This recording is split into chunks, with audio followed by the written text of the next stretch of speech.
Hey guys, this is Jen from Head to Toe, and today I wanted to share with you my February favorites. So for this month, I have a lot of things that I might have mentioned before, but they've really been favorites for this month. So let me start off with my first new thing that I purchased. I actually got this. This is Aquaphor, and I tried this out because my sister came to visit. She had me try that because lately the nights have just been kind of chilly and my lips have been really dry and chapped. This is actually an ointment where you can put it anywhere really. If you have dry elbows, you can put it on your cuticles. This one that I bought actually says baby on it, so you can put it on diaper rash. It works especially well on the lips at night. When you wake up in the morning, you don't feel like your lips are dry. You kind of still feel like it's still hanging onto your lips. And not only that, when it's on your lips, you don't feel like you're eating the product. I really don't like some lip balms that are too greasy that it feels like you're just, eating it off your lips. So I really recommend this. And that being said, I haven't had a new lip balm that I've really been in love with for quite a while, so I definitely recommend this if you're looking for an all-purpose ointment that you can use on your lips but also on other parts of your body as well. I think it's really handy to just kind of throw in your purse. The next product I wanted to talk about is a skincare product. I'm pretty sure this has been in one of my either past skincare videos or a hits and misses or something like that, but this is a Badescu Vitamin C Serum.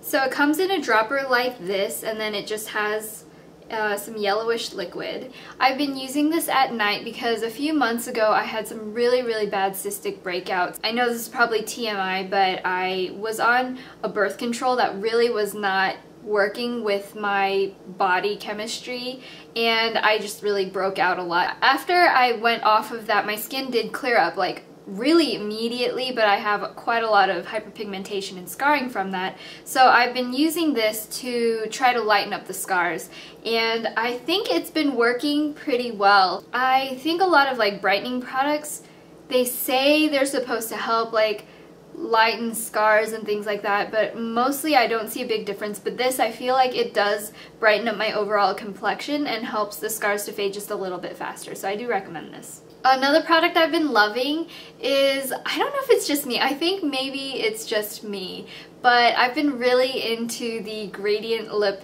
kind of trend lately, and one of my favorite things to use is actually this product right here. This is the Lioele Blooming Pop Cherry Tint. If the packaging looks familiar, it's basically the exact same thing as Benefit Benetint, and I do recommend that as well, except I already have this one, so I felt like it was kind of redundant to purchase another thing. I have tried a few other lip tints and they just aren't as good. These are not too liquidy, they're not too gel-like, they just leave a nice stain on your lips, and I put on a little bit right now, so it's a little bit more cherry on the inside of my lips and it just kind of fades out. But I feel like it's a nice long-lasting and kind of natural girly look that's not too harsh and red. I'm kind of over the whole dark lip trend for winter. I really want it to be spring, so I've been rocking this a lot, and yeah, I've just been really loving it. So another product that I've talked a little bit about, I don't know if I've actually put it in a hits and misses, but this is the Wet n Wild Gel Liner. So this has some pros and cons. First of all, the cons are that the packaging is really cheap. It's made of plastic and the cap is really cheap, so when you close it, it tends to dry out really quickly. It's not very high quality packaging. But however, the actual product on the inside, when it's not all dried up, is actually really good. In fact, I would compare it to MAC Fluid Line, which is my favorite. Out of all of the gel liners I've tried, this one and MAC Fluid Line are probably my very favorites, and MAC Fluid Line would win because it has better packaging, so the product lasts a lot longer. But this is only $2 or $3, which is kind of ridiculous to think about the product inside being really good for only $3.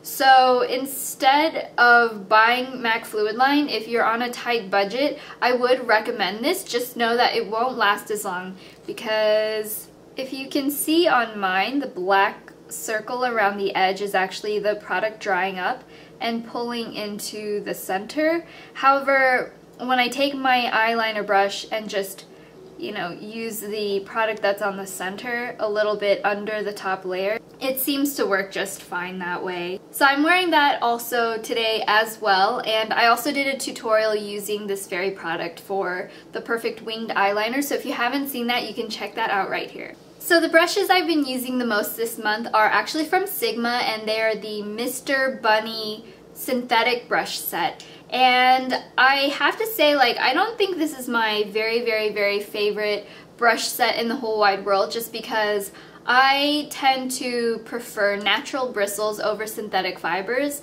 However, if you are somebody who likes using vegan products, you know, cruelty-free, these are the best synthetic brushes that I've tried. I really love the blush brush. I've been using that every single day. Like, no matter what, I've been using this blush brush. And I really like it because it's quite dense and soft.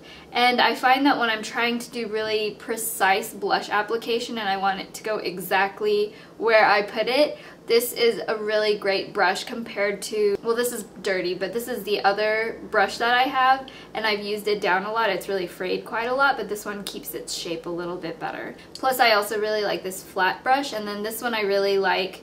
This sort of curved one is really nice for concealer and like cream eyeshadow products. As you guys know, I really like my false eyelashes, and for me, the glue that I use is super important. I do have monolids, so my eyelids tend to rub against each other a lot, so a lot of eyelash glues seem to not really work very well for me. I think the Duo one is just okay. Like, it's the one I use quite a lot, but the lashes tend to lift off a lot more frequently than if I use Asian eyelash glues. So I recently tried this one out. It's called Dora Addict Super Glue. This actually reminds me a lot of my old favorite darkness glue. It was like my favorite glue because it just holds the lashes on all day. I don't have to worry about them lifting up or doing anything really funny in public. That's probably one of my pet peeves, if I'm wearing false lashes and then they start to lift while I'm out and I forget glue. That's just like the worst feeling because I feel like everybody's just staring at my eyes.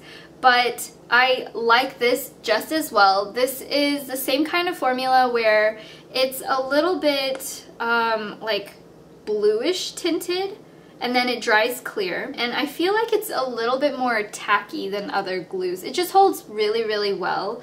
So if you're looking for a good eyelash glue that actually performs better than like Duo, I really recommend this. And then finally, my last thing I wanted to talk about this month is actually my nails. I've written it in the info box of some of my latest videos, but I had my nails done with that kind of like gel polish. Mine, I think, is just called OPI gel polish, and the color is in Princess Rule, which I actually have the regular polish of it, so I knew I really love that color. And I figure since it's supposed to last for 2 weeks, it's a color I wouldn't get sick of for wearing for 2 full weeks. So I will just say that tomorrow it'll be 3 weeks that this has been on my hands. I think they look pretty darn awesome for being 3 weeks in. You can obviously see quite a lot of nail growth, and that's going to just be natural since your nails are going to grow, but there aren't any chips or breaks or anything. In fact, I didn't have any problems with them whatsoever. They were pretty much perfect for 2.5 full weeks, which they say that they can guarantee it'll last for 2 weeks. So I was really happy with the procedure. It's a little bit more expensive for me just because I tend to change my nails so often. It's not something I would do all the time, but I do recommend it if your nails are prone to breaking and you kind of want them to grow out past the point of where they're breaking all the time, which is why I got them done. My nails have been super healthy. I think that the next time my nails are really getting to a really bad point where they're peeling all the time, I'll probably get this done again just so they can fully grow out and I can clip them down. So I guess that's all of the favorites for this month. I really hope you guys enjoyed watching, and if you did, then please subscribe up there and like and favorite the video down below. As always, I'll have all of the products listed up on my blog as well. And I guess that is it. I'll talk to you guys later. Bye!